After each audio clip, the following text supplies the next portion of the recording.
Əyyub. 11-ci fəsil. Sofar. Namatlı Sofar belə cavab verdi. Bu qədər söz cavabsız qalsınmı? Çox danışan haqlı sayılsınmı? İnsanlar boşboğazlıqlarının qarşısında sussunmu? Sən rişqət eləyəndə səni saxlamasınlar? Allaha deyirsən, imanda safam, gözün görür ki, pakam. Kaş ki Allah danışaydı, sənə qarşı ağzını açaydı, səni hikmətin sirlərindən agah eləsəydi, hikmətin çox şahələri üzə çıxardı. Bil ki, Allah günahlarının neçəsindən keçib, Allahın dərin sirlərini dərk eləyə bilərsənmi? Külli ixtiyarın sərhədlərinə çata bilərsənmi? Onlar göylər qədər ucadır. Axı, neyniyə bilərsən? Ölülər diyarından dərindir, nəyi dərk eləyə bilərsən? Meyarı aləmdən uzundur, dənizlərdən genişdir.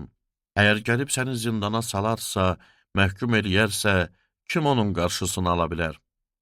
O, yalançıları tanıyır, pisliyi görəndə onu dərk eləyir. Bəhşi eşşək insan doğa bilərsə, axmaq da ağla gələr.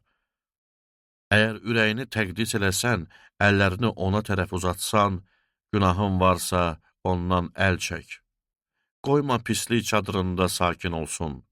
Onda başını utanmadan dik tutarsan. Sağ-salamat, qorxusuz yaşayarsan.